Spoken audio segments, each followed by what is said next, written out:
चलिए दोस्त, मैं हरिश्चंद्र यादव बच्चों के बड़ी मांग पर आज हम पहला वीडियो अपने रसायन गंगा चैनल पर डालने जा रहे हैं।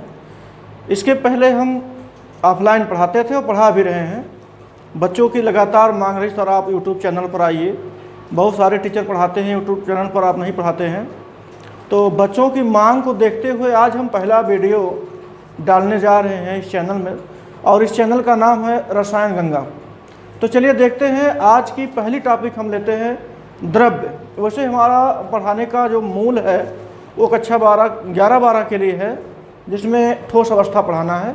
लेकिन ठोस अवस्था पढ़ाने से पहले हम सोच रहे हैं थोड़ा सा आपको द्रव्य के बारे में बता दें, क्योंकि ठोस अवस्था की उत्पत्ति द्रव्य से हुई है। तो पहले हम द्रव्य के बारे में जानेंगे। द्रव्य के बारे में कुछ जानते हुए तब हम उसके ठोस अवस्था के बारे में चलेंगे। चलिए, ठोस अवस्था से पहले हम द्रव्य पढ़ें। द्रव्य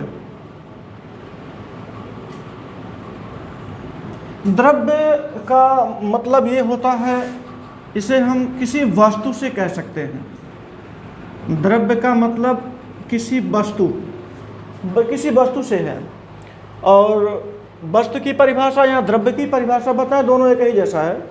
द्रव्य का मतलब ये होता है कि ऐसे पदार्थ जो स्थान घेरते हों, जिसमें भार होता हो, जिनको हम अपने ज्ञानेंद्रियों द्वारा अनुभव कर सकते हों।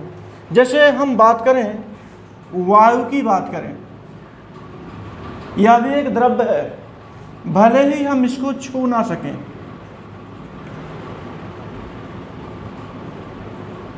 छू तो नहीं सकते हैं, लेकिन हम अपने इसको ज्ञानेंद्रियों द्वारा अनुभव कर सकते हैं। त्वचा के द्वारा इसका अनुभव किया जा सकता है। उसके बाद एक पदार्थ है, जिसे एग्जाम्पल के रूप में माने चीनी भी एक द्रव्य है।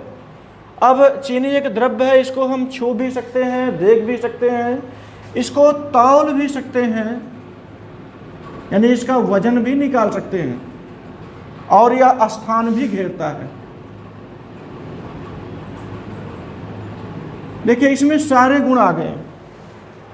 स्थान घेरने का गुण, छूने का भी गुण, हम अनुभव करने का भी गुण कह सकते हैं, तौलने का भी गुण आ गया, इसका वजन भी निकाल सकते हैं, यानी इसका भार भी होता है। वायु में भी वही कंडीशन था, वायु में भी भार होता है। ये भी क्या करता है, स्थान घेरता है।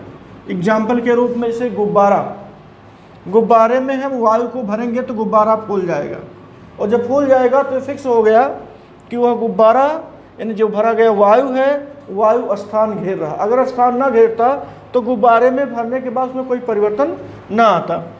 चलिए, इसी प्रकार से वायु हो गया, चीनी, जो भी अभी जब इसका अवलोकन करेंगे हम तो सारी चीज़ें आ जाएंगी। पानी ले लेते हैं, आसान सा एग्जाम्पल है समझने के लिए। पानी भी क्या करता, स्थान घेरता है, स्थान ये भी घेरता है। इसका हम माप ले सकते हैं, लीटर में, मिलीलीटर में, छू सकते हैं, यानी हम अपने ज्ञानेंद्रियों द्वारा अनुभव कर सकते हैं। लास्ट में हम इतना ही खाली कहें कि ऐसे पदार्थ जिनको हम अपने ज्ञानेंद्रियों द्वारा अनुभव कर सकते हों, वो पदार्थ द्रव्य कहलाते हैं। आगे चलते हैं। अब इसी द्रव्य को वर्गीकृत किया गया है, और वर्गीकृत किया गया है 3 भागों में। वो 3 भाग हैं आपके ठोस,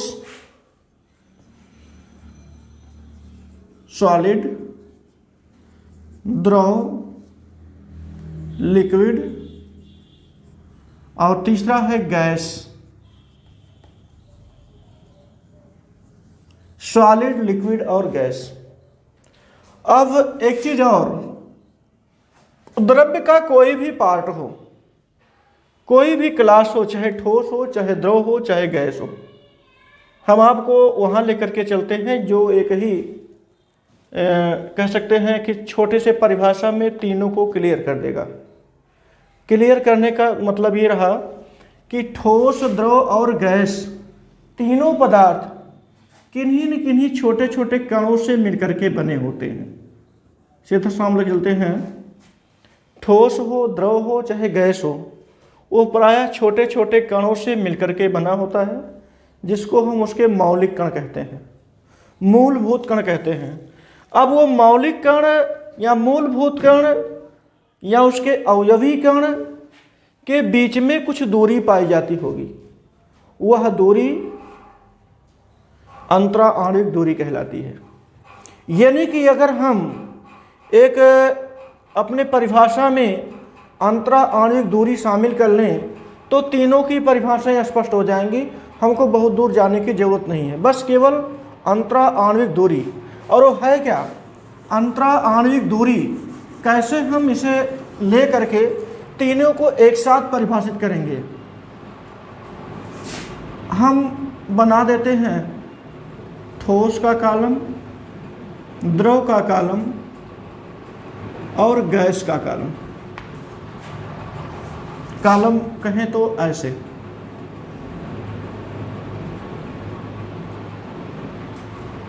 ठोस, द्रव और गैस। ठोस का जो कण होगा काफ़ी नज़दीक होगा, उसका जो अवयवी कण होगा वह काफ़ी नज़दीक होगा। मतलब यूँ कहें कि वह इतना करीब होगा कि हम उसे दबा नहीं सकते हैं, दबाएंगे सब उसी में टकराते रहेंगे। ये फिक्स होते हैं, असंपीड्य होते हैं ठोस। इनकी आकृति एवं आयतन जो आप 9th में या और उससे लोअर के क्लासों में पढ़ते हुए चले आए हैं, बस एक ही चीज़ वही कि ठोस ऐसे पदार्थ होते हैं जिनकी आकृति आयतन निश्चित होता है। हाँ ठीक है, परिभाषाएं गलत नहीं है, ठोस होता भी वही है जिसकी आकृति एवं आयतन निश्चित होता है। लेकिन अब बड़े क्लासों में जाएंगे तो वही पुरानी परिभाषा को आप शामिल नहीं करेंगे, थोड़ा सा उससे हट करके आगे बढ़ करके परिभाषाओं को शामिल करेंगे।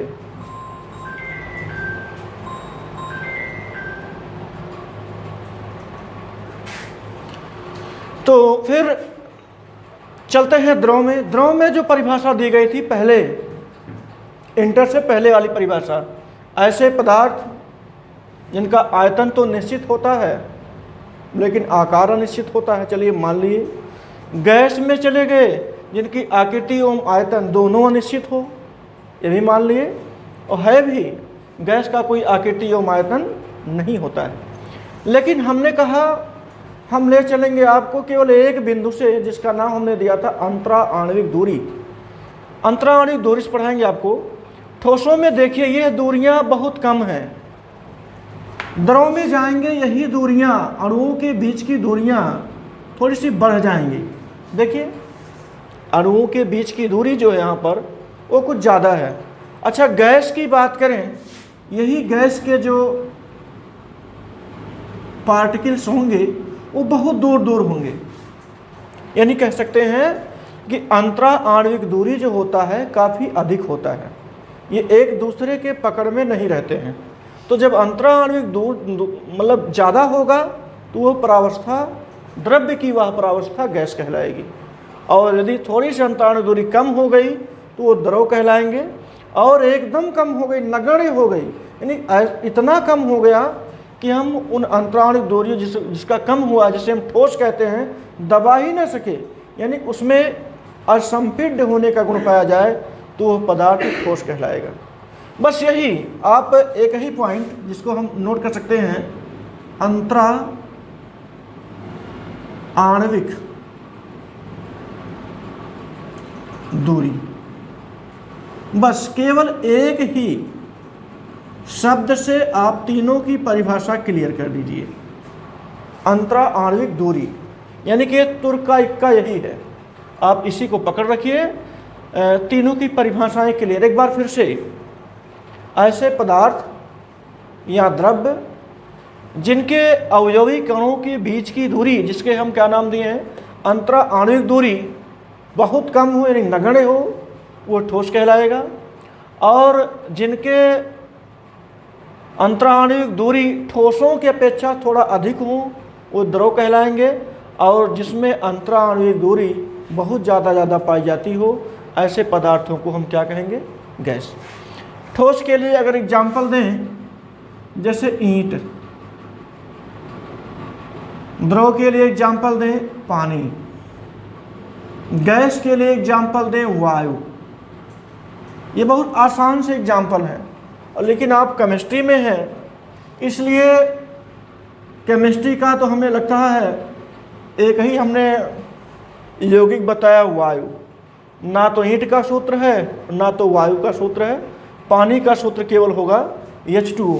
लेकिन चलते हैं किसी ऐसे ठोस का नाम लें जो आपको एक सूत्र के रूप में भी मिल सके, वो है कैल्शियम कार्बोनेट CaCO3।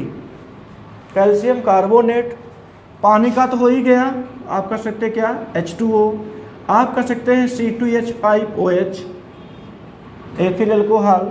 वायु की बात करें, वायु में आप नाइट्रोजन ले लीजिए, कार्बन डाइऑक्साइड ले लीजिए, क्लोरीन गैस ले लीजिए, मेथेन गैस ले लीजिए, तमाम गैसें हैं जिनके बीच अंतराणविक दूरी काफ़ी ज़्यादा होती है। तो ये रहा द्रव्य के वर्गीकरण में ठोस द्रव गैस की परिभाषा, जिसमें हमने लिया अंतराणविक दूरी। अब हम चलते हैं, जो हमारा मुख्य टॉपिक है वो है ठोस। इसी के बारे में हमें अच्छे से पढ़ना है। बाकी द्रव गैस भी था, लेकिन पहले हम ठोस अवस्था पर चर्चा करेंगे, क्योंकि ठोस अवस्था इंटरमीडिएट में एक अच्छा नंबर देने वाला टॉपिक है। और इसके अलावा यदि आप कंपटीशन की तैयारी में जाते हैं तो ठोस द्रव गैस तीनों आता है, उसमें भी ठोस के जो क्वेश्चंस होते हैं वो ज़्यादा ही उठाए जाते हैं। तो इसी को देखते हुए पहले हम ठोस अवस्था के बारे में चर्चा करेंगे।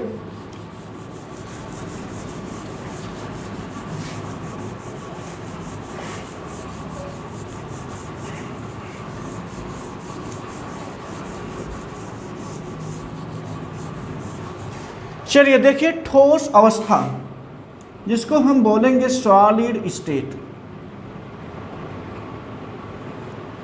ठोस की परिभाषाएं अभी कुछ ही समय पहले पढ़ा गया, हम लोग पढ़े हैं कि ठोस असंपीड्य होते हैं, उनके जो कण होते हैं, अवयवी कण होते हैं, उनके बीच की दूरी नगण्य होती है। इसी पर ले करके चलते हैं हम, उनके अवयवी कणों के आधार पर, उनके अवयवी कणों की व्यवस्था के आधार पर ठोस को दो वर्गों में बांटा गया। दो वर्ग कौन कौन से हैं? एक वर्ग है क्रिस्टलीय ठोस,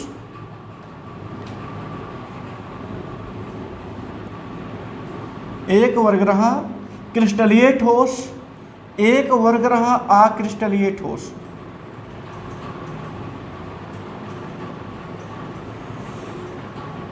अक्रिस्टलीय ठोस, वास्तव में जो क्रिस्टलीय ठोस है वही वास्तविक ठोस है, और ये जो ठोस है ये झूठा ठोस है। हम कह सकते हैं यहाँ पर अगर कहें यह है एक झूठा ठोस। झूठा ठोस इसलिए कहा जा रहा है, ऐसा नहीं कि इसमें अवयवी कण ही नहीं पाए जाते हैं, बिल्कुल पाए जाते हैं। अवयवी कण पाए इसमें भी जाते हैं और पाए इसमें भी जाते हैं, लेकिन कुछ फैक्ट्स हैं, कुछ बिंदु हैं जिसके आधार पर हम इसको झूठा ठोस कहते हैं। जैसे अगर हम बात करें, एक पदार्थ है कैल्शियम कार्बोनेट। अभी इसके पहले हमने बताया था कैल्शियम कार्बोनेट ठोस होता है, बिल्कुल ठोस होता है, लेकिन हमने वहाँ ये नहीं बताया कि कैल्शियम कार्बोनेट क्रिस्टलीय ठोस है कि अक्रिस्टलीय ठोस है। हमने ज़रूर बताया कि कैल्शियम कार्बोनेट ठोस है, बिल्कुल 100% यह जो है ठोस है। लेकिन कैसा ठोस है इसके बारे में जब अंदर पढ़ेंगे हम तब जान पाएंगे, इसके गुण के बारे में पढ़ेंगे तब जानेंगे। देखिए, क्रिस्टलीय और अक्रिस्टलीय में अरेंजमेंट ऑफ पार्टिकल देखा जाता है कि कोई भी ठोस पदार्थ है उसमें जो पार्टिकल्स पाए गए हैं वो अरेंजमेंट उनका सही है कि गड़बड़ है। अरेंजमेंट कहने का मतलब हमारा ये है कि जैसे एक बोरा ले लिया जाए, उस बोरे में आप आलू को ऐसे ही भर दीजिए, ढकेल करके भर दीजिए, और दूसरा बोरा उसी साइज का लिया जाए और 2-3 लोग पकड़ लें उस बोरे को, ऐसा नहीं उसका गला दबाना है, बोरे को पकड़ करके आराम से एक एक आलू बढ़िया फिट करके रख दें, तो आप लोग जान गए होंगे हमारे कहने का तात्पर्य क्या होगा। कहने का तात्पर्य ये है कि उस वाले बोरे में जिसमें 2-3 लोग लगे हुए हैं, आराम से पकड़ पकड़ करके भर रहे हैं, उसमें ज़्यादा से ज़्यादा आलू आएगा, उसका वज़न बढ़ जाएगा। और जिसमें हम वैसे धक्का मार करके भरे थे उसमें कह सकते हैं कि वज़न कम आएगा। क्यों ऐसा? क्योंकि उसका जो पार्टिकल, मतलब आलू एक पार्टिकल मान लीजिए, आलू एक पार्टिकल मान लीजिए, उसका अरेंजमेंट सही से नहीं हुआ, उसका पैकिंग सही से नहीं हुआ, उसका भराव सही से नहीं हुआ, इसलिए उसका वजन भी कम हो गया और एक अच्छा ठोस भी नहीं दे पाए। जहाँ पाएंगे वहीं दबा देंगे। लेकिन जिसमें 2-3 लोग मिल करके अच्छे से पकड़ करके उसको भरे हैं, सिस्टमेटिक भरे हैं, उसका अरेंजमेंट सही रखे हैं, वो बिल्कुल ठोस जैसा हो जाएगा, उसको हम दबा नहीं पाएंगे, वजनाई भी उसकी बढ़ जाएगी। तो उसी प्रकार से ये कैल्शियम कार्बोनेट है। कैल्शियम कार्बोनेट में एक है संगमरमर,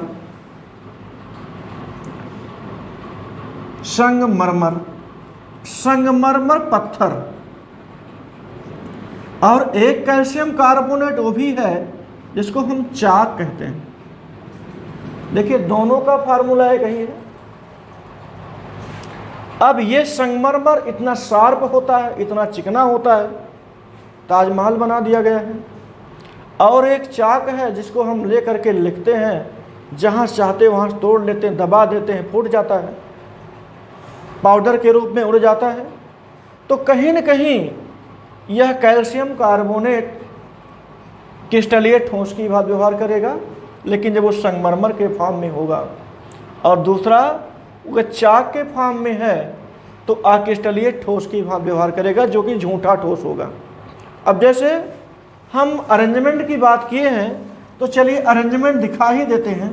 जैसे मान लीजिए कोई पदार्थ है, कोई ठोस पदार्थ है जो A तथा B से मिलकर के बना हुआ है। एक तत्व कोई A है, एक तत्व कोई B है। ये दोनों ही उस ठोस के अवयवी घटक हैं, इन्हीं से मिलकर के ठोस बना हुआ है। अच्छा, हो सकता है यह AB ऐसे ऐसे करके बना हो, A B A B A B, मतलब पास पास में हो। और ये भी हो सकता है कि एक A यहाँ हो, B यहाँ हो, A यहाँ हो, B यहाँ हो, A यहाँ हो, B यहाँ हो, फिर A हो, B हो, B हो।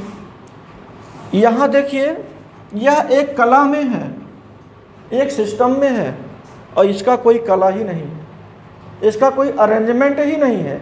मतलब अगर ठोस इस प्रकार से कुछ बना हो, जैसे ऐसे दे दिया गया, यहाँ A दे दिया जाए, यहाँ B दे दिया जाए, B दे दिया जाए, A दे दिया जाए, फिर यहाँ A दे दिया जाए, A दे दिया जाए, A दे दिया जाए, यहाँ B दे दिया जाए, यहाँ B दे दिया जाए, यहाँ A दे दिया जाए, यहाँ पर B दे दिया जाए, यहाँ पर B दे दिया जाए। यहाँ हम देख रहे हैं A तो सही है, A B फिर B A फिर A फिर भी A B फिर B B B फिर C, मतलब सिस्टम नहीं सही है। और यहाँ पर देखें, यदि A के बाद B आता है, B के बाद A आता है, और फिर A के बाद B आता है, फिर इसके बाद B आता है, फिर A आता है, फिर B आता है, फिर A आता है, मतलब एक यह सिस्टम में दिया जाए, एक यह सिस्टम में दिया जाए तो यह ठोस जो होगा वो क्रिस्टलीय होगा। कुल मिलाकर के यदि सही अरेंजमेंट में है तो क्रिस्टलीय ठोस होगा, और यदि वह सही अरेंजमेंट में नहीं है तो कैसा होगा? अक्रिस्टलीय ठोस होगा, जिसको हम झूठा ठोस कहते हैं। एक एग्जाम्पल है इसका, एक एग्जाम्पल है कांच। आप तुरंत कहेंगे ये ठोस है, बिल्कुल ठोस है। ये वास्तव में कांच एक द्रव होता है, कांच एक द्रव होता है। अब कैसा द्रव है, ये तो बहुत बड़ी बात बता दिया गया कि कांच हम लोग आज तक ठोस ही देखे हैं और ठोस ही मानते हैं, लेकिन हमने कह दिया कांच क्या है? एक द्रव है। इसको बोलते हैं सुपर कूल्डेड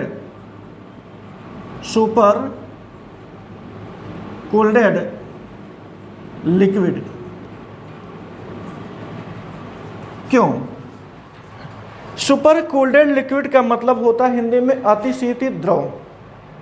कैसे? जैसे आप किसी पुरानी इमारत के पास जाइए, पुरानी इमारत मतलब जो 100 साल पुरानी हो, पुराने ज़माने की इमारत हो, जिसका शीशा बचा हो, हम देख सकते हो।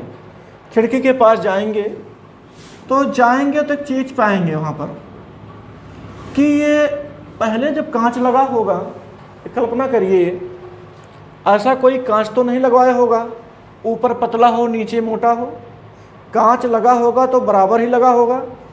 लेकिन जब अब हम जाएंगे तो कुछ ऐसा पाएंगे कि नीचे का हिस्सा मोटा हो जाता है और ऊपर का हिस्सा ये दुबला हो जाता है। ऐसा नहीं कह सकते हैं कांच की उम्र ज़्यादा हो गई इसलिए वह दुबला पतला हो गया, नहीं, यह समय के बढ़ने के साथ साथ इसका पिघलाव हुआ और पिघला हुआ तो नीचे खिसकते आया और जो बेस रहा उसी पर रुक गया, बेस रहा उसी पर रुक गया, तो ऊपर का हिस्सा पतला हो गया और नीचे का हिस्सा मोटा हो गया। इसीलिए इसको हम अतिशीतित द्रव भी कहते हैं। तो कांच का जो भी अवयवी कण होता है, अवयवी घटक होता है, वह भी सही अरेंजमेंट में नहीं होता है, इसलिए वह अक्रिस्टलीय ठोस कहलाता है। रबर हो गया, प्लास्टिक हो गया, ये सारी चीज़ें जो होती हैं वो अक्रिस्टलीय ठोस में आती हैं।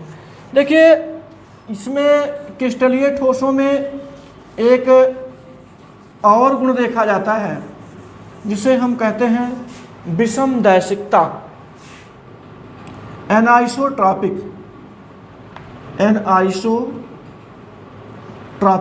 हिंदी में कहते हैं विषमदैशिकता।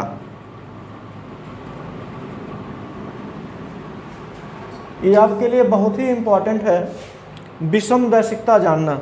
और विषमदैशिकता का गुण जो होता है वो क्रिस्टलीय ठोसों में पाया जाता है क्या विषमदैशिकता? विषम का मतलब होता है अलग अलग। अब मैथ में मत जाइएगा, नहीं तो सम विषम कह देंगे तो गड़बड़ हो जाएगा। विषम का मतलब होता अलग अलग, दैशिकता का अर्थ होता दिशाओं में, अलग अलग दिशाओं में अलग अलग प्रकार के गुणों का प्रदर्शन, क्या कहलाता है? विषमदैशिकता। क्या है, कैसे कह देंगे इसको? जैसे एक हम क्रिस्टलीय ठोस लेते हैं और क्रिस्टलीय ठोस जब भी बोले तो अपने दिमाग में एक चीज़ बनाइए कि क्रिस्टलीय ठोस में अरेंजमेंट ऑफ पार्टिकल सेट होता है। पार्टिकल्स का जो अरेंजमेंट होगा वो बिल्कुल सही क्रम में होगा। उसी सही क्रम में हम एक बनाते हैं। हमने बड़ा अच्छा एग्जाम्पल चुना है AB, सोडियम क्लोराइड ही ले लें, Na पॉजिटिव, फिर Cl नेगेटिव, फिर Na पॉजिटिव, फिर Cl नेगेटिव। अब यहाँ पर Cl negative, Na positive, Cl negative, फिर ये Na पॉजिटिव, यहाँ Na पॉजिटिव, यहाँ Cl नेगेटिव, यहाँ पर Na पॉजिटिव, यहाँ पर Cl नेगेटिव। जोड़ देते हैं, इसको एक दूसरे कनेक्ट कर देते हैं ताकि इनका जालक बना रहे। ये हो गया। अब ध्यान से देखेंगे, हम कुछ दिशाओं में चलते हैं। दिशाओं में चलने का मतलब हो गया, यदि हम इस दिशा में चले ऐसे, तो आपको Na पॉजिटिव का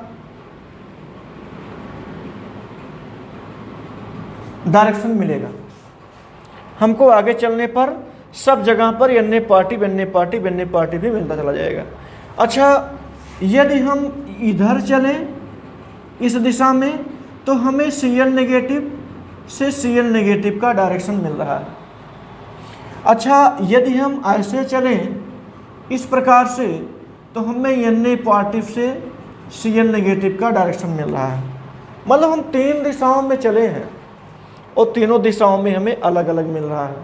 हमने बताया भी विषम मतलब अलग अलग, दैशिकता मतलब होता है अलग अलग दिशाओं में चलने पर अलग अलग गुण। अच्छा, वो अलग अलग गुण है क्या?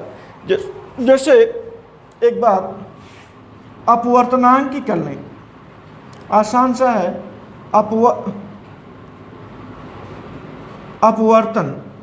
अपवर्तन की घटना फिजिक्स में पढ़े हैं। जब किसी पारदर्शी माध्यम में प्रकाश की किरणों को डालते हैं तो वह अपने मार्ग से, प्रकाश किरण अपने मार्ग से विचलित हो जाता है। तो अपने मार्ग से विचलित हो जाता है तो फिर वहीं तो अपवर्तनांक तय हो जाता है। यह घटना अपवर्तन कहलाती है। तो ऐसे यहाँ पर भी है कि जब आप इस साइड में जाएंगे तो कुछ और गुण मिलेंगे, इस साइड में जाएंगे पॉजिटिव सीएल नेगेटिव दिशा में कुछ और गुण मिलेगा, सीएल की दिशा में जाएंगे कुछ और गुण मिलेगा। जैसे अपवर्तन की घटना हो गई, अपवर्तनांक इसमें लाएंगे, शामिल करेंगे। तो ये सारी घटनाएं जो होती हैं अलग अलग दिशाओं में जाने पर अलग अलग मिलती हैं। अब पलट करके चलेंगे हम अक्रिस्टलीय ठोसों में। अक्रिस्टलीय ठोसों में इसमें दैशिकता, जो ये विषम दैशिकता है, उसमें दैशिकता का गुण पाया जाता है। सभी दिशाओं में समान गुण मिलते चले जाते हैं। कैसे? अब किसी भी दिशा में जाएंगे, इसका तो कोई अरेंजमेंट होता नहीं है। किसी भी दिशा में जाएंगे उसमें सब जगह वही परेशानी मिलेगी। हम गुण को परेशानी से करता कि आपको अच्छे समझ में आ जाए। किसी भी दिशा में जाएंगे तो हर जगह वही परेशानी मिलेगी। परेशानी गुण के रूप में भी हो सकता है, हर जगह वही गुण मिले, गुण ही उसकी परेशानी है। अक्रिस्टलीय ठोस में जो गुण है वही उसकी परेशानी है। जैसे अब हम, जैसे ए यहाँ है, बी यहाँ है, फिर यहाँ बी कर दिया जाए, फिर यहाँ पर हम जैसे बी कर दें, ए कर दें, बी कर दें, यहाँ पर भी बी कर दें, यहाँ पर हम कर सकते हैं बी कर दें, ए कर दें।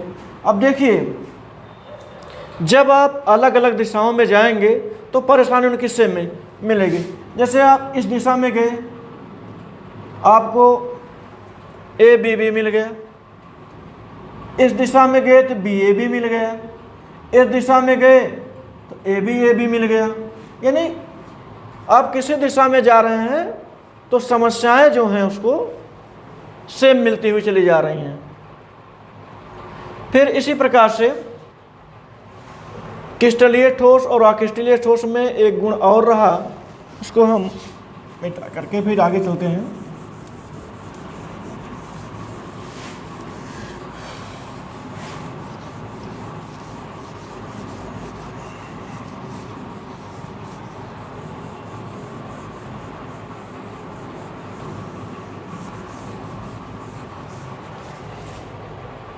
एक शब्द है परास। हम परास को लेते हैं जिसको रेंज बोलते हैं। रेंज तो जो क्रिस्टलीय ठोस होते हैं उसमें दीर्घ परासी लक्षण पाए जाते हैं। दीर्घ परासी लक्षण होता क्या है, पहले हम लिख दें इसको। दीर्घ परासी गुण, इसको हम कहें long range. Long range property होती है। और इसमें जो होता है वो शॉर्ट रेंज प्रॉपर्टी होती है।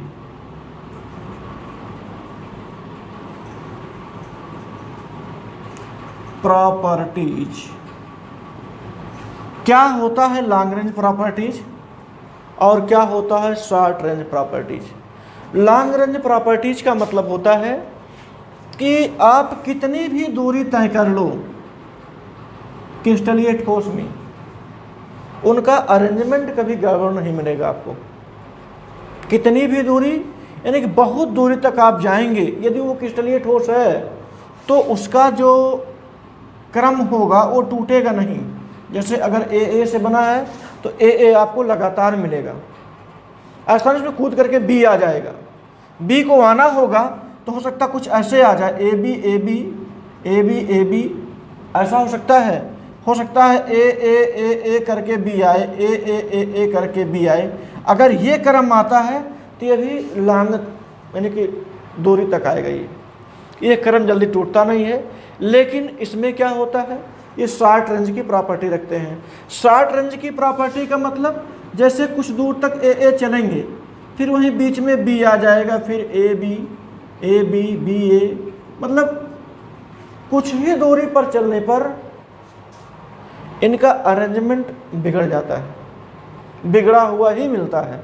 हमने शुरू में बताया कि समस्या ही उनका गुण है, मतलब आगे चलेंगे तो समस्याएं मिलेंगी और समस्याएं उसकी प्रॉपर्टी होती है, और ये समस्याएं जल्दी जल्दी मिलती हैं, दूर नहीं, बहुत जल्दी जल्दी मिलती हैं। मतलब कि थोड़ी दूर चलेंगे तुरंत समस्या मिल जाएगी, यानी उसका जो गुण है, मूल गुण है क्रिस्टलीय ठोस की समस्या, वो मिलता चला जाएगा। अब देख रहे हैं ए फिर बी मिल गया, फिर ए फिर बी मिल गया, फिर ए बी फिर ए, मतलब थोड़ी ही दूर चलने पर इसका जो अरेंजमेंट ऑफ पार्टिकल्स है वो गड़बड़ हो जा रहा है। तो इस प्रकार से क्रिस्टलीय ठोसों में विषम दर्शिकता का गुण और साथ साथ शॉर्ट रेंज प्रॉपर्टी, जिसको हम कहते हैं लघु परासी गुण पाया जाता है, ये हो गया। फिर और भी कुछ प्रॉपर्टीज है क्रिस्टलीय और अक्रिस्टलीय ठोस की। जैसे अगर हम इसके मेल्टिंग पॉइंट की बात करें, पदार्थ तो ठोस ही है तो बात तो मेल्टिंग की ही होगी। हम अगर इसके मेल्टिंग पॉइंट की बात करें तो बहुत ही शार्प होते हैं, बहुत ही शार्प होते हैं। शार्प का मतलब ये होगा, जैसे मान लीजिए एक कोई ठोस पदार्थ है जिसका गलनांक 120 डिग्री है, हमने कहा 120 डिग्री सेल्सियस इसका गलनांक है, कोई पदार्थ है 120 है, तो आप धीरे धीरे उस पदार्थ को गर्म करिए, धीरे धीरे गर्म करेंगे आप। ऐसे गर्म करते जैसे 100 पर पहुंच गए, 100 के बाद 110 पहुंच गए, 110 से 118 पहुंच गए, 118 के बाद 119 पहुंच गए, 119 के बाद आप 120 पर पहुंच गए। जैसे ही आप 120 डिग्री पर पहुंचेंगे तुरंत वह पदार्थ पिघल जाएगा, और यह आपको बिल्कुल, आप जब 121वें पर पहुंचेंगे तो वो पदार्थ आपको पिघला हुआ ही मिलेगा। इसी को बोलते हैं शार्पनेस, यानी फिक्स। बिल्कुल इसका जो मेल्टिंग पॉइंट होता है क्रिस्टलीय ठोसों का, वो फिक्स होता है। यानी अब ये पता चल गया कि जो पदार्थ 120 डिग्री पर मेल्ट होता था वो हमें 120 पर मेल्ट हुआ मिला, क्योंकि 119 तक हमको खबर नहीं थी वो पदार्थ पिघला कि नहीं पिघला। लेकिन जैसे हमारा टेम्परेचर 120 पर पहुंचा वो पदार्थ लिक्विड में कन्वर्ट हो गया। तो इससे इसके शार्पनेस का पता चलता है कि जो क्रिस्टलीय ठोस होते हैं बिल्कुल शार्प। जैसे एग्जाम्पल के रूप में हम बर्फ़ ले लें, बर्फ़ 0 पर जमता भी है, 0 पर पिघलता भी है, यानी कि 0 से जैसे थोड़ा सा बढ़ा, लगभग 0 हवा में रहा, वो बर्फ़ पिघलना शुरू हो जाता है। अब आगे हम बात करें किसी अक्रिस्टलीय ठोस की, अक्रिस्टलीय ठोस की। अब अक्रिस्टलीय ठोस में हम लेते हैं प्लास्टिक। तो प्लास्टिक का जो गलनांक होता है वो रेंज में दिया गया होता है। ये नहीं कह सकते हैं कि कोई प्लास्टिक 5 डिग्री पर पिघल जाएगा, कोई प्लास्टिक 10 डिग्री पर पिघल जाएगा। ये कहा जाता है कि ये, मान लीजिए कोई भी प्लास्टिक दिया गया है, लिखा जाएगा यह 50 से 60 डिग्री के बीच में इसका गलनांक है। तो हम माने क्या, 50 माने या 60 माने, या 51 माने या 59 माने, ये फिक्स नहीं है। तो कहने का मतलब जब आप 50 डिग्री पर पहुंचेंगे तब वो पिघलना शुरू होगा, और 60 तक पहुंचेंगे तब जा कर के वो पिघल पाएगा। हम माने क्या, ये तो रेंजेबल चार्ज हो गया ना ये। यानी ऐसे कह सकते हैं कि जो अक्रिस्टलीय ठोस होते हैं इनका मेल्टिंग पॉइंट रेंज में होता है। रेंज का मतलब जान लीजिए यही कि 50 से 60 के बीच में पिघलेंगे। ये तो हमने एक अनुमानित बता दिया, बाकी एग्जाम्पल तमाम रहेंगे तो उसमें देखा जाएगा किसका रेंज कितना होता है। अब 50 के 60 के बीच में पिघलेंगे, लेकिन स्पष्ट नहीं है वो 50 पर पिघला कि 60 पर पिघला। तो कहने का तात्पर्य है कि वो रेंजेबल मेल्टिंग पॉइंट के अंतर्गत ही आएगा। चलिए, ये रहा क्रिस्टलीय ठोस और अक्रिस्टलीय ठोस में एक शॉर्ट अंतर कह सकते हैं, एक छोटा सा अंतर रहा। हमें आशा नहीं, पूर्ण विश्वास है कि आप लोगों को क्रिस्टलीय ठोस और अक्रिस्टलीय ठोस में बहुत ही अच्छा समझ में आया होगा। एक बार पुनः हम उसको रिवाइज कर देते हैं ताकि कुछ अगर कहीं बच गया हो, किसी को कोई कारण समझ में ना आया हो, तो हमें लगता है एक बार रिवीजन कर देने से उसका आप लोग अच्छे से आ जाएगा। जैसे चलते हैं,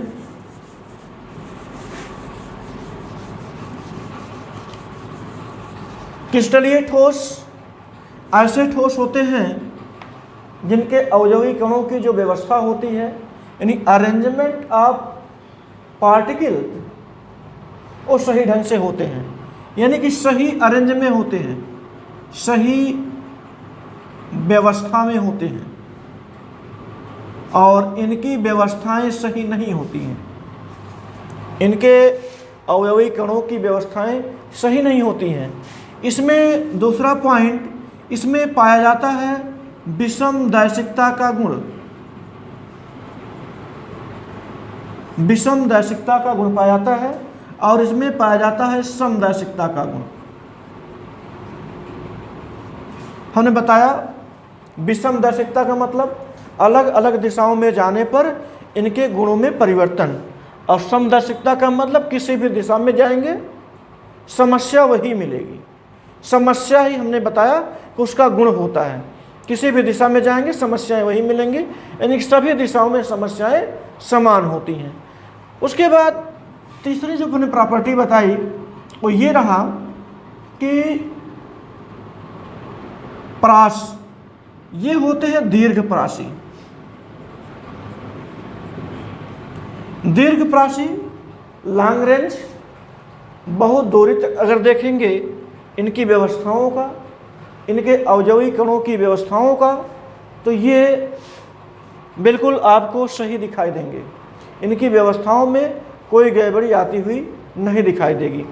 और ये जो होते हैं वो लघुप्रासी होते हैं।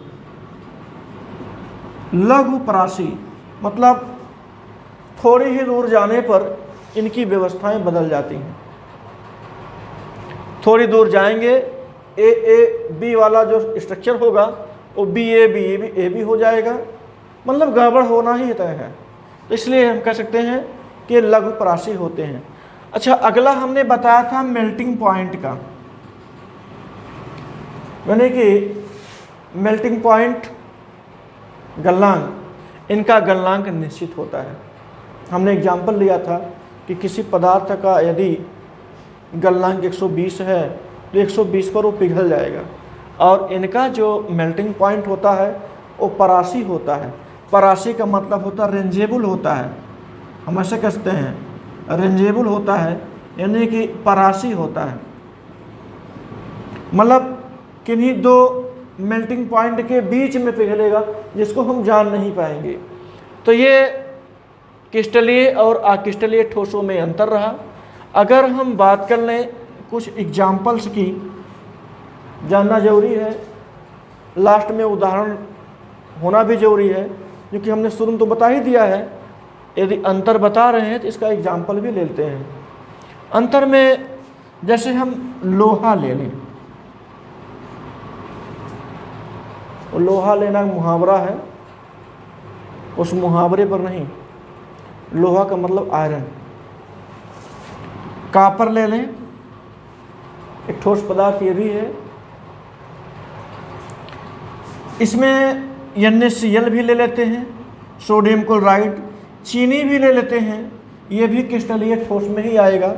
और जहाँ तक बात रही अक्रिस्टलीय ठोसों में, आप रबर ले सकते हैं, प्लास्टिक ले सकते हैं, सेलुलोज ले सकते हैं, सेलुलोज। कांच जरूर लीजिएगा, क्योंकि कांच एक अतिशीतित द्रव पदार्थ है, गर्म हो पानी डाल दिए तुरंत वो चटक जाता है, इसलिए कांच को अत्यधिक द्रव भी कहते हैं। तो ये रहा क्रिस्टलीय और अक्रिस्टलीय ठोस में अंतर और उनकी ये पहचान रही। फिर यदि हम आगे बात करें तो क्रिस्टलीय ठोस के इन्हीं व्यवस्थाओं को मतलब उनके अवयवी कणों की व्यवस्थाओं का जो हमने आधार लिया था, ये सही अरेंज में होते हैं, सही व्यवस्थाओं में होते हैं, इसलिए तो क्रिस्टलीय ठोस होते हैं। यदि आगे चलें तो अभी अब थोड़ा सा बात कर लें, इनका अरेंजमेंट तो होता है, बहुत अच्छी बात है, इनका अरेंजमेंट सही होता है, लेकिन अरेंजमेंट अगर है तो इनके बीच में बंध भी पाया जाता होगा। भाई अगर दो मालिकी कह सकते हैं अवयवी कण हैं किसी ठोस के, तो किसी न किसी बल द्वारा, किसी न किसी बंध द्वारा बंधे भी होंगे। अगर बंधेंगे नहीं तो छूट जाएंगे, पतले गैस हो जाएंगे।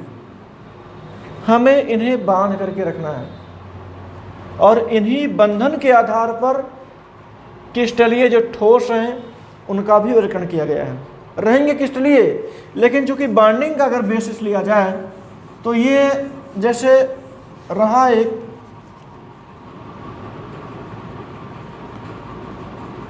धात्विक ठोस, जिसको हम बोलते हैं मटैलिक सॉलिड, धात्विक ठोस हो गया। आणविक ठोस,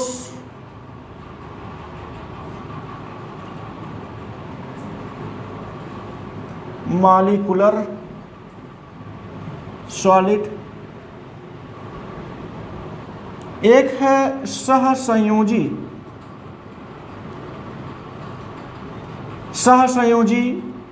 या हम इसी को बोलते हैं नेटवर्क,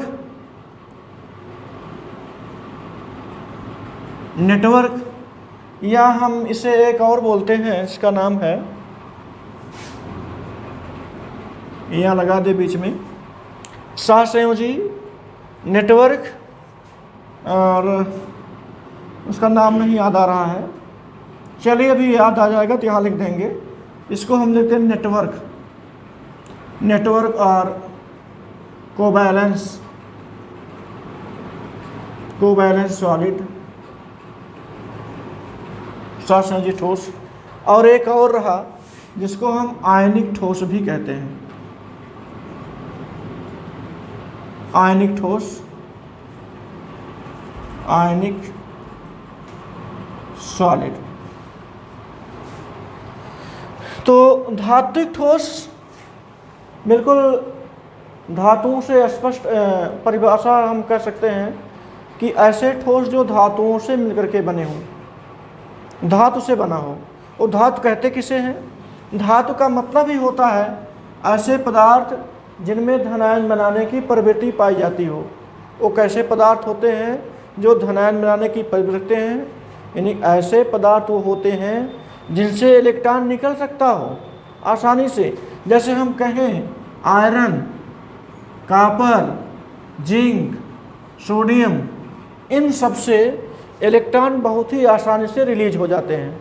और जब ये इलेक्ट्रॉन आसानी से रिलीज हो जाते हैं तो इनके ऊपर धन चार्ज आता है, ये धनायन हो गए। और धनायन होते ही इसमें धात्विक नेचर आ जाता है। और धनायन जैसे ये दो इलेक्ट्रॉनों का त्याग किया है, दो इलेक्ट्रॉन, ये भी दो इलेक्ट्रॉन, ये भी दो इलेक्ट्रॉन, यह एक इलेक्ट्रॉन, ये सब इलेक्ट्रॉन यदि गैसीय फॉर्म में मान लिया जाए, क्योंकि इलेक्ट्रॉन निकला है गैसीय फॉर्म में है, गैसीय अवस्था में है। अब पता चला हमको आयरन का ठोस बनाना है, तो ध्यान दीजिएगा आयरन इसलिए क्योंकि हमारे ये आसपास सबसे ज़्यादा पाए जाते हैं, हर जगह लोहे का काम है, इसलिए हम आयरन को ही लेते हैं। कॉपर को भी ले सकते थे, जिंक को भी, सोडियम को, लेकिन हमारे दैनिक क्रियाकलापों में लोहा ज़्यादा इम्पोर्टेंट दिखाई देता है, ज़्यादा मिलता भी है, सस्ता भी है। कॉपर से तो सस्ता ही है। जिंक का प्रयोग हम करते हैं लेकिन सबसे ज़्यादा लोहे का प्रयोग करते हैं, इसलिए हम लोहे को ही लेते हैं। और ऐसा एग्जाम्पल है जिसे हम अपने पर्यावरण में देख भी सकते हैं, इसका उपयोग करते हैं और उन्हीं उपयोगिताओं को ले करके हमने इसे लिया। तो मान लीजिए यहाँ पर iron 2 positive, iron 2 positive, iron 2 positive, iron 2 positive, सबके ऊपर 2 पॉजिटिव होगा। ये ठोस बन करके तैयार है। अब आप कहेंगे Fe2 पॉजिटिव, Fe2 पॉजिटिव है, इसके बीच तो डिट्रैक्शन होना चाहिए। बिल्कुल होना चाहिए। हमने कभी नहीं कहा कि धनायन और धनायन के बीच में डिट्रैक्शन नहीं होगा, बिल्कुल होगा। इसको बैलेंस करने के लिए हमने कहा क्या कि जो ये इलेक्ट्रॉन है, जो किस फॉर्म में है, गैस के फॉर्म में है, गैसीय अवस्थाओं में है, ये इसी में बादल की तरह घूमते रहते हैं। और ये इलेक्ट्रॉन इतने छोटे होते हैं, कहीं से भी निकल सकते हैं और इसके आवेश को संतुलित किए रहते हैं।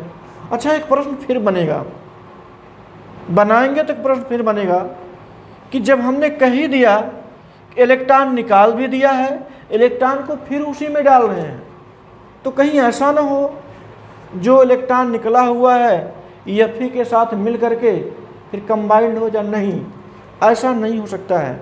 जैसे एग्जाम्पल, आप पानी में जाइए, नदी में आप जाएंगे तो पानी तो चारों तरफ से रहेगा, उसमें आप उतना नहीं चल पाएंगे जितना वायु में चलते हैं।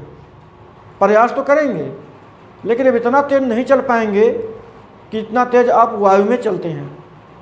अब अपने आप को आयरन मान लीजिए और पानी को इलेक्ट्रॉन मान लीजिए। ज़रा सोच करके देखिए, क्या समस्त पानी को इतना तेज से हटा पाएंगे? तो आंसर आएगा नहीं। सेम उसी प्रकार से जो ये आयरन है, गैसों के बीच में है, बस केवल अपने आवेश को संतुलित किया है, लेकिन एकदम सभी इलेक्ट्रॉनों को ग्रहण नहीं कर लिया। वो कैसे? जैसे एक लोहे की रॉड है, ऐसे ही मान लीजिए। अब थोड़ा इसमें आपको ताकत दिखाने की जरूरत है। लोहे के रॉड को आपको तोड़ना है, ना तोड़िए तो मोड़ जरूर दीजिए। जब आप मोड़ेंगे तो उसका आकार कुछ ऐसे हो जाएगा, कुछ इस तरह से हो गया। तो आखिरकार जो ये हिस्सा दबा, यहाँ पर जो आप एंगल बनता हुआ देख रहे हैं, या तो इसको टूट जाना चाहिए था, या तो इसको मोड़ना ही नहीं चाहिए था। यदि यह आयरन इलेक्ट्रॉन के साथ अच्छे से कंबाइंड हो गया होता तो या तो ये टूट जाता या तो ये मुड़ता ही ना। हम तो कहते हैं मुड़ता ही ना, क्योंकि जिसको त्यागा था उसको पा गया। जो चीज़ ये अपने शरीर से निकाल दिया था, अपने मन से निकाल दिया था, अपने हार्डवेयर से निकाल दिया था, उसको वो पा गया, तो उसको मुड़ने की कोई ज़रूरत नहीं है। नहीं, ये बात नहीं है। ये जो इलेक्ट्रॉन हमने बताया इतने सूक्ष्म होते हैं, इतने छोटे होते हैं कि ये कहीं से भी पास कर जाते हैं। अच्छा, उसी पास करने के दौरान जब हम मोड़ रहे थे, हम दबाव दे रहे थे, तो इलेक्ट्रॉन पास कर गया, और जब इलेक्ट्रॉन पास कर रहा था तो हमारा जो छड़ था लोहे का वो मुड़ गया। तो हमारे कहने का तात्पर्य केवल इतना था कि जो धात्विक ठोस होते हैं वो धात्विक आयनों से मिलकर के बने होते हैं। इनको अगर कहें बंधे किससे होते हैं, इलेक्ट्रॉनों के बादल से बंधे होते हैं। इलेक्ट्रॉन उसमें रहेंगे, उन्हीं के बादलों में, उन्हीं की छत्र छाया में ये आयन बंधे रहेंगे और ये धात्विक ठोस का निर्माण करेंगे। और धात्विक ठोसों को पीटते हैं तो टूटते नहीं बल्कि फैलते हैं। क्यों? क्योंकि गैस, जो इलेक्ट्रॉनों का गैस है वो दूर हट जाता है। लोहे की पिटाई होती है, धातुओं की पिटाई होती है, इलेक्ट्रॉन गैसों के रूप में दूर हो जाता है। तो इस प्रकार से ये धात्विक ठोस रहे। धातुओं के तार भी बनाए जा सकते हैं, धात्विक ठोसों के खींच करके तार बना सकते। ये सब इन्हीं गुणों के कारण होता है। फिर हम नेक्स्ट चलते हैं आणविक ठोस। आणविक ठोस, अब आणविक ठोस भी जान लीजिए। आणविक ठोस का मतलब होगा ऐसे ठोस, परिभाषा लिखनी हो, ऐसे ठोस जो अणुओं से मिलकर के बने हों। अब अणु कहे तो जरा ध्यान देंगे, अणु कुछ ऐसे जैसे H2O हो, एक हम बना देते हैं, ये दूर तो नहीं बन रहा है, चलिए ठीक है, एक हम ऐसे कॉलम बना दे रहे हैं और यहाँ पर हम रखने वाले हैं H2O के अणुओं को। H2O, H2O, H2O, H2O, सब जगह पर H2O, H2O, H2O, H2O, H2O, H2O, H2O। यहाँ पर ध्यान से देखिएगा कि H2O, H2O, H2O एक अणु है, सारे H2O क्या है, अणु हैं, सब एक दूसरे से अलग अलग दिखाई दे रहे हैं, लेकिन किन्हीं न किन्हीं बलों से बंधे हुए हैं। लेकिन एक बात ध्यान दीजिएगा, इस H2O का ना कोई अधिकार इसके ऊपर है, ना इस H2O का कोई अधिकार इसके ऊपर है। मतलब ये अपने अपने कमरे में है, यानी कोई परिवार रह रहा है, अलग अलग रह रहे हैं, लेकिन यह है न किसी बल द्वारा बंधे हुए हैं। वो बल बहुत ही कमज़ोर है। कमज़ोर का मतलब ये है कि जैसे दो पड़ोसी हों, आपस में मिलते जुलते हों, लेकिन इसका मतलब ये नहीं कि हमारे परिवार का फैसला दूसरा पड़ोसी ले ले और उसके परिवार का फैसला हम स्वयं जा कर के ले लें। तो इस प्रकार से फैसले नहीं ले सकते हैं, और जब नहीं ले सकते हैं इसका मतलब कहीं न कहीं यह कमजोरी है। तो सेम उसी प्रकार से H2O या कोई भी अणु यदि आणविक ठोस बनाता है तो एक क्षीण बंध द्वारा बंधे होते हैं। हमने बताया था बंधों के आधार पर तो ये क्षीण बंध पाया जाएगा। वो क्षीण बंध जो होगा वो वांडर वाल हो सकता है, क्षीण बंध जो है वो हाइड्रोजन हो सकता है, हाइड्रोजन बंध हो सकता है। इन सभी की चर्चा पहले भी हो चुकी है, लेकिन अब ये है इन सभी की चर्चाएं हम बाद में करेंगे। लेकिन ये जरूर जानिए कि ये दोनों बल ही केवल हैं, मजबूत बल नहीं है। इन बलों को हम क्षीण बल कहते हैं, कमज़ोर बंध कहते हैं। कमज़ोर बंध भी एक प्रकार के बल द्वारा ही बंधा होता है, लेकिन कमज़ोर होता है ये, उसी से ये बंधे होते हैं। फिर अगला रहा सहसंयोजी ठोस, जिसको हम नेटवर्क ठोस कहते हैं। बिल्कुल आसान सा है। नेटवर्क मतलब इनके जालीय ठोस हो, जाल के रूप में बने हों, सहसंयोजी होने का गुण भी पाया जाए। जैसे एक एग्जाम्पल है कार्बन कार्बन कार्बन, ये कार्बन कार्बन कार्बन। अच्छा, कार्बन कार्बन हम कह जरूर रहे हैं, कार्बन हीरा भी होता है, कार्बन ग्रेफाइट भी होता है, दोनों ही ठोस अवस्था में पाए जाते हैं। अब देखिए कार्बन की संयोजकता 4 होती है। अब यहाँ पर ये जो बंध बंधा हुआ है ये सहसंयोजी बंध से बंधे होते हैं। ये वांडरवाल अथवा हाइड्रोजन बंध से अपेक्षा मजबूत बंध होते हैं। इनकी मजबूती कुछ ज़्यादा होती है। अच्छा, ज़्यादा होने का मतलब इसमें गलनांक बहुत ज़्यादा होता है। सहसंयोजी ठोसों का गलनांक बहुत ज़्यादा होता है। फिर आगे चलते हैं, एक है आयनिक ठोस। आयनिक ठोस, इसके पहले एग्जाम्पल आया था आपके सामने सोडियम क्लोराइड का, लास्ट है, इसको मिटा देते हैं। जैसे NaCl, NaCl, Cl Na positive negative positive positive negative, Cl negative Na positive, यहाँ पर Na positive, Cl negative, Na positive, Cl negative. ये रहा। यहाँ पर हम देख रहे हैं किसी एक ऊपर पॉजिटिव चार्ज है, किसी एक ऊपर नेगेटिव चार्ज है। तो पॉजिटिव और नेगेटिव यानी कि आयनों से इनके बीच में जो बंध है यही बंध क्या कहलाएगा? आयनिक। क्यों आयनिक? क्योंकि सोडियम का नंबर होता 11, ये होता 2 8 1, Cl का होता 17 2 8 7। ये एक इलेक्ट्रॉन त्यागेगा और ये एक इलेक्ट्रॉन ग्रहण करेगा, इसके ऊपर नेगेटिव चार्ज, इसके ऊपर पॉजिटिव चार्ज।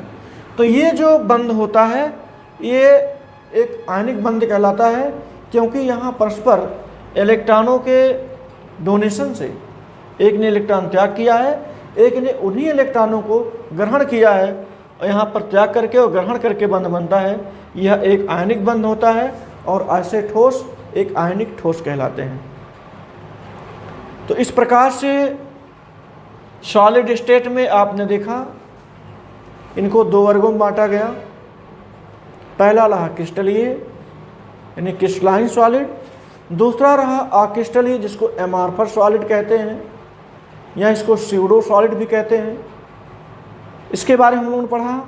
उसके बाद क्रिस्टलीय ठोसों को 4 वर्गों में बांटा गया, आयनिक में, सहसंयोजी या नेटवर्क में, धात्विक में, और इसके अलावा क्या रहा वो आणविक ठोस।